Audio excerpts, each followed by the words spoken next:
किसी नगर में एक बूढ़ा चोर रहता था। उसका एक 16 वर्ष का लड़का भी था।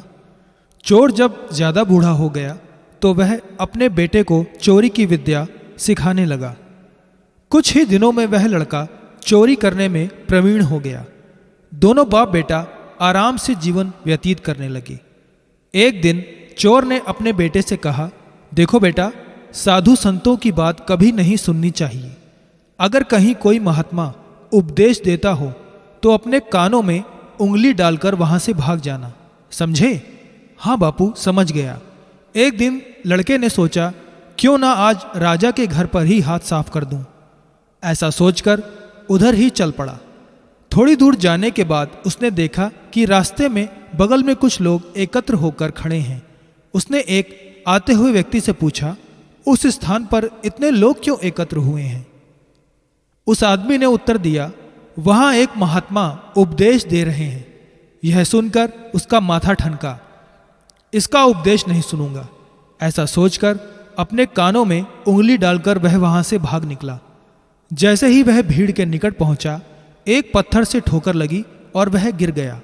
उस समय महात्मा जी कह रहे थे, कभी झूठ नहीं बोलना चाहिए। जिसका नमक खाएं उसका कभी बुरा नहीं सोचना चाहिए।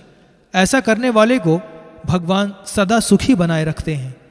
ये दोनों बातें उसके कान में पड़ी। वह झटपट उठा और कान बंद कर राजा के महल की ओर चल दिया।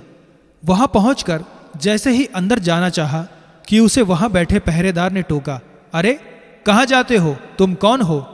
उसे महात्मा का उपदेश याद आया, झूठ नहीं बोलना चाहिए। चोर ने सोचा, आज सच ही बोलकर देखें। उसने उत्तर दिया, मैं चोर हूं, चोरी करने जा रहा हूं। पहरेदार बोला, अच्छा जाओ। उसने सोचा, राजमहल का नौकर होगा, मजाक कर रहा है। चोर सच बोलकर राजमहल में प्रवेश कर गया। एक कमरे में घुसा। वहां ढेर सारा पैसा तथा जेवर देखा।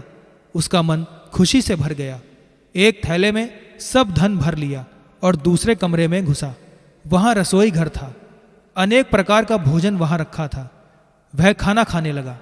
खाना खाने के बाद वह थैला उठाकर चलने लगा कि तभी फिर महात्मा का उपदेश याद आया, जिसका नमक खाओ उसका बुरा मत सोचो। उसने अपने मन में कहा, खाना खाया उसमें नमक भी था, इसका बुरा नहीं सोचना चाहिए।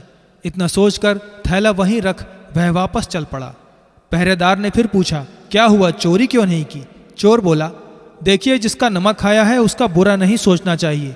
मैंने राजा का नमक खाया है, इसलिए चोरी का माल नहीं लाया, वहीं रसोई घर में छोड़ आया। इतना कहकर वह वहां से चल पड़ा। उधर रसोइये ने शोर मचाया, पकड़ो पकड़ो, चोर भागा जा रहा है।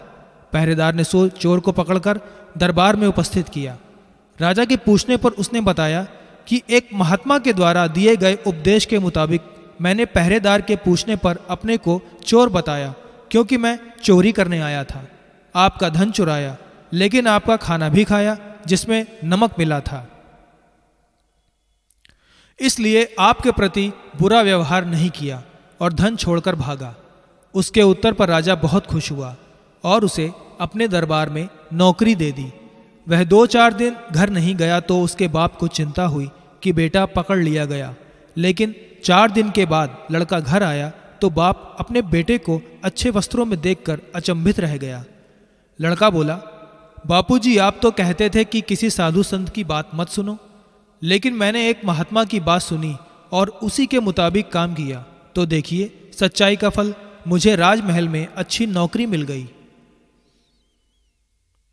मित्रों, हमें भी अपने जीवन में सच्चाई और ईमानदारी का साथ कभी नहीं छोड़ना चाहिए। जय श्री हरि।